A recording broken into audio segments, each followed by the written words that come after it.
Nia Sterling stood in the center of the Obsidian Spire's grand ballroom with champagne soaking through her dress and 200 of Vancouver's wealthiest people staring at her like she was a street performer who'd wandered into the wrong venue.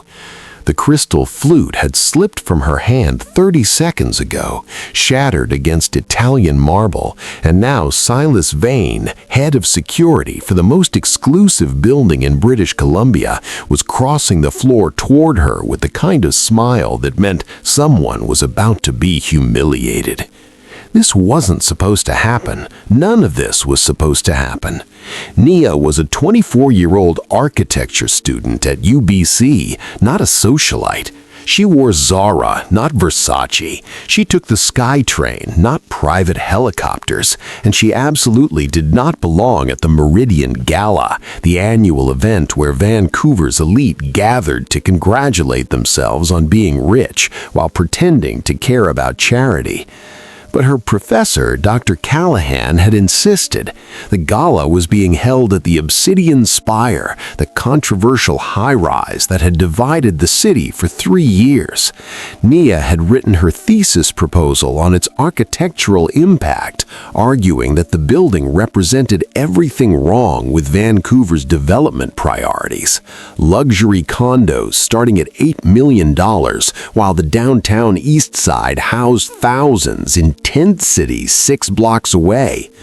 "You need to see it in person," Dr. Callahan had said. "Experience the space you're critiquing. I pulled strings to get you an invitation." So Nia had borrowed a navy cocktail dress from her roommate Maya, spent $40 she didn't have on a rideshare to avoid showing up on public transit, and walked into the Obsidian Spire feeling like an imposter wrapped in polyester blend. The building was stunning. She hated that it was stunning.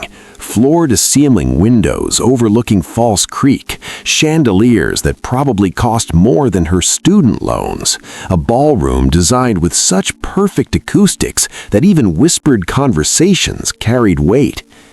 Nia had been standing near the champagne fountain, trying to look like she belonged, when a woman in a white Chanel gown bumped into her from behind. The collision sent Nia's glass flying.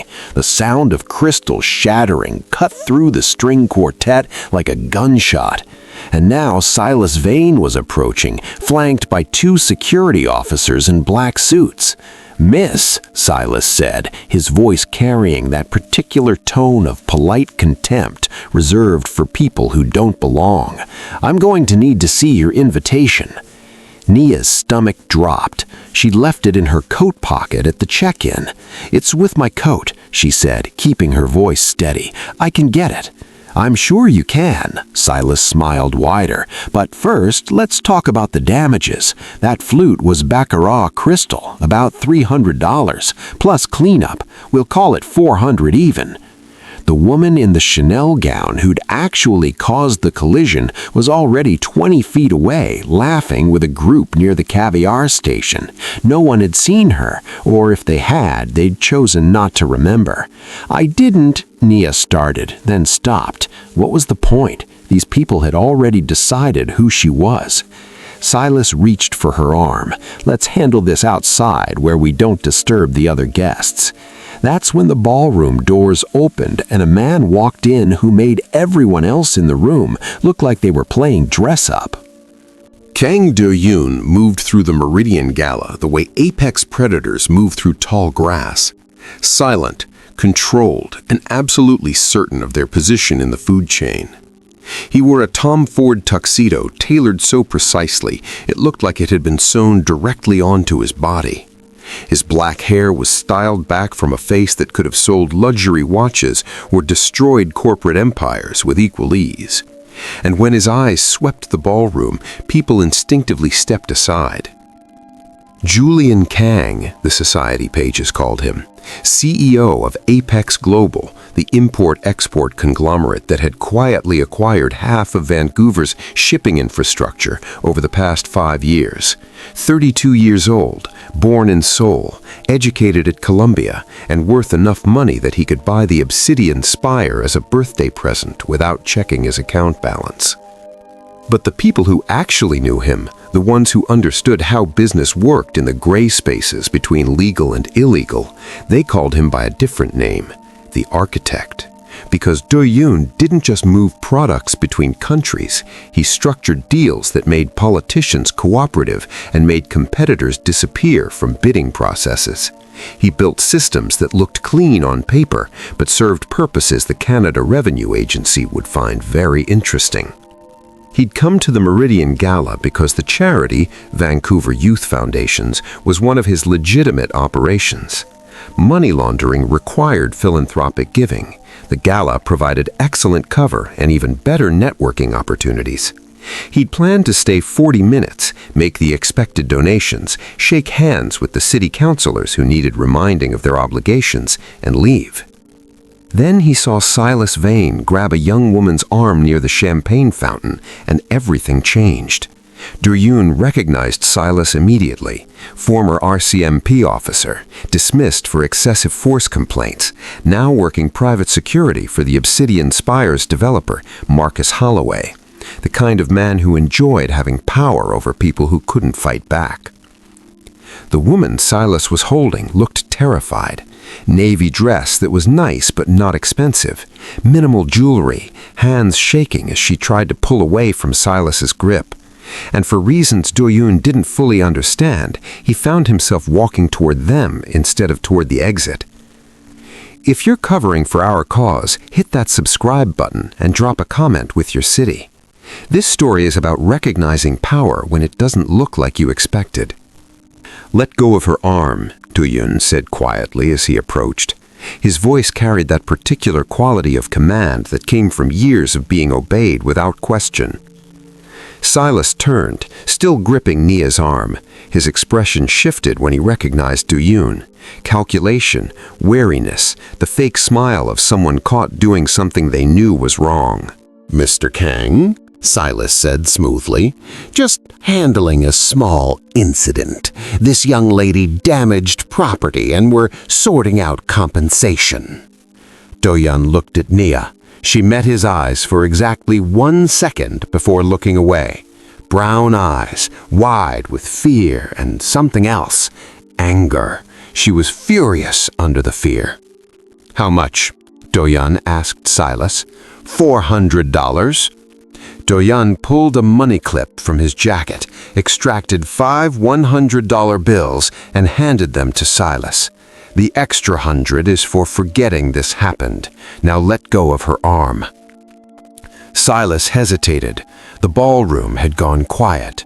200 people pretending not to watch while absolutely watching. Silas released Nia's arm. Do-yun turned to her. "You're leaving. I'll make sure you get to your car safely." "I took a ride share," Nia said, her voice barely above a whisper. "I don't have a car." "Then I'll drive you."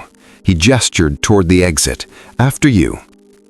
Nia looked at him, at this stranger in a tuxedo that probably cost more than her semester's tuition, and made a choice.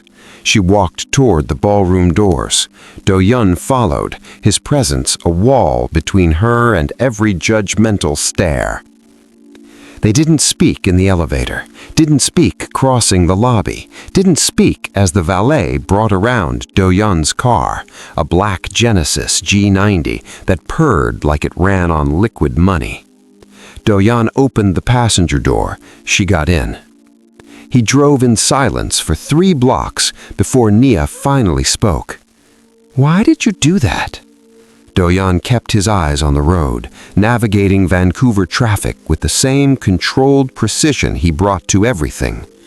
"Because Silas Vane is the kind of man who enjoys hurting people who can't defend themselves, and I don't like men like that."